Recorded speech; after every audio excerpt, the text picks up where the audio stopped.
নমস্কার, আপনারা দেখছেন চ্যানেল এবিসি। আমি বিজয়, আর প্রত্যেক দিনকার মতো আপনাদের সামনে উপস্থিত হয়ে গেছি। আজ আমি আপনাদের সঙ্গে এখন আলোচনা করব পান্না রত্নের বিশেষত্ব কি আছে সেই সম্পর্কে। দেখুন, পান্না নবরত্নের মধ্যে কোমল প্রভাবযুক্ত রত্ন হয়ে থাকে। পান্না ভীষণ এফেক্টিভ হয়ে থাকে এবং ভীষণ সুন্দর হয়ে থাকে, এবং এটি খুব নরম প্রকৃতির একটি রত্ন। মুখ্যত এটি বেরিয়াল গ্রুপের মধ্যে পড়ে থাকে। অ্যালুমিনিয়াম এবং বেরিলিয়ামের সিলিকেট, অর্থাৎ এই রত্নের যে কম্পোজিশন, তা অ্যালুমিনিয়াম এবং বেরিলিয়াম দ্বারা মিশ্রিত হয়ে থাকে। কিছু মাত্রায় পান্নার মধ্যে অক্সিজেনের প্রভাবও দেখতে পাওয়া যায়। দেখুন, কিছু মাত্রায় জলও এর মধ্যে পাওয়া যায়। দেখুন, সাধারণত পান্নার মধ্যে প্রচুর রেশা দেখা যায়। এই রেশা অত্যন্ত সাধারণ, কারণ রেশাবিহীন পান্না কখনোই কিন্তু হতে পারে না।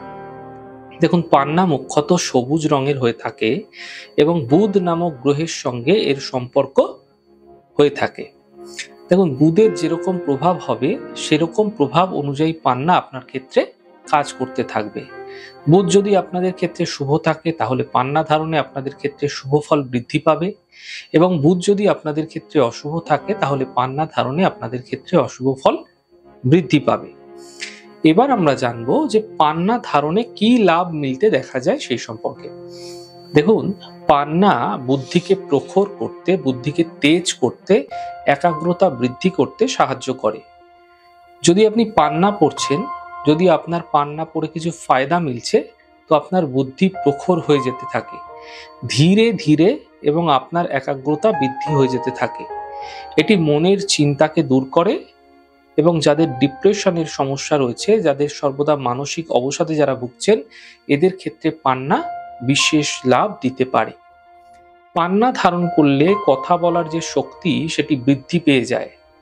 যাদের প্রচুর কথা বলতে হয়, যাদের প্রচুর লেখালেখি করতে হয়, এরকম ধরনের কাউকে যদি উপদেশ দেওয়ার কোনো বিষয় থাকে, এমন ক্ষেত্রে পান্না ধারণে বিশেষ লাভ মিলতে দেখা যায়।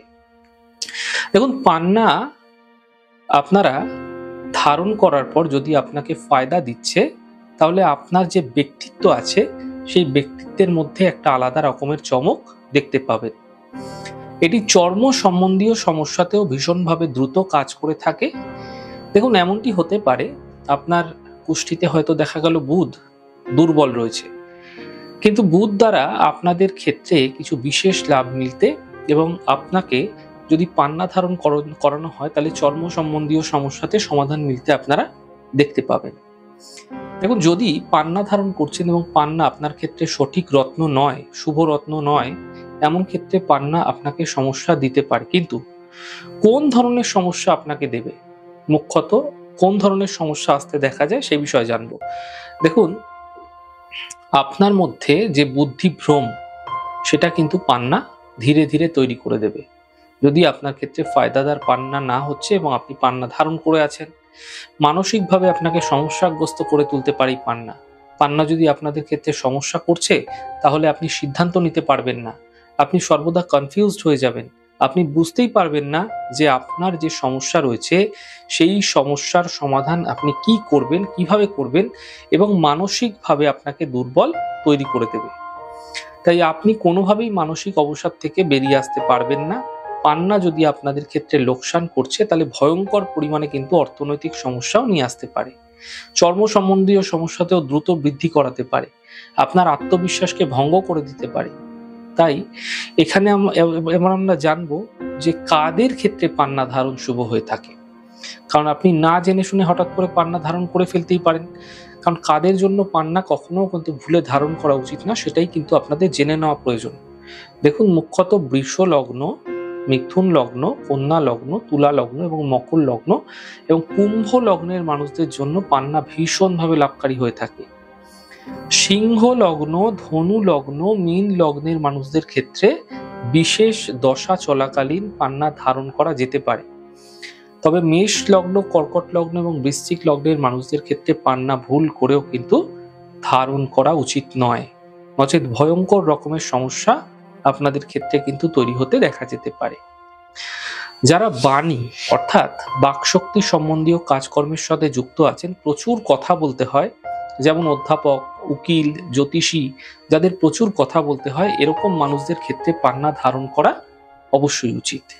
এছাড়া যারা ব্যাংকিং সেক্টরে আছে, শেয়ার মার্কেটে আছেন, ইন্স্যুরেন্স সেক্টরে রয়েছেন, চার্টার্ড অ্যাকাউন্টেন্ট, ট্যাক্স কনসালটেন্ট, এরকম ধরনের মানুষদের ক্ষেত্রে পান্না ধারণ করা অত্যন্ত শুভ হয়ে থাকে। এবার আমরা জানবো পান্না ধারণের নিয়ম কি আছে, কোন বিষয়ের খেয়াল আপনাকে অবশ্যই রাখতে হবে। দেখুন, পান্না যত সবুজ হবে, যত বেশি স্বচ্ছ হবে, তত কিন্তু পান্না অত্যন্ত বিশেষ কার্যকারী রূপ নিয়ে থাকবে।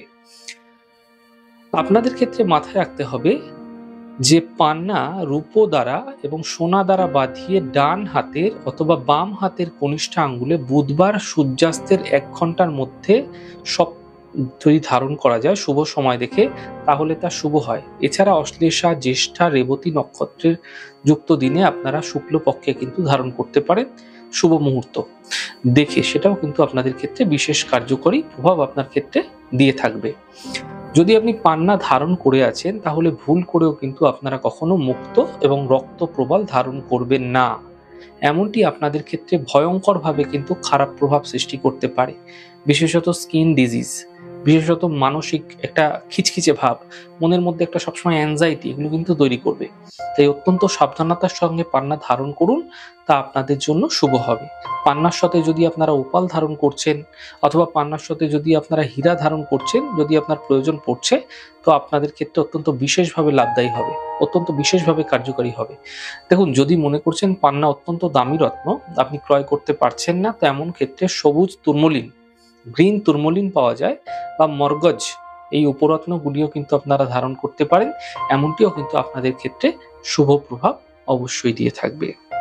তাহলে আজকে জানলাম পান্না সম্পর্কে, পান্না আপনাদের ক্ষেত্রে কখন ধারণ করা উচিত এবং কোন কোন মানুষদের ক্ষেত্রে পান্না ধারণ করা উচিত না, এবং পান্না ধারণের ক্ষেত্রে কি সুফল এবং কি কুফল রয়েছে, তার সমস্ত কিছুই আপনাদের সঙ্গে আলোচনা করলাম।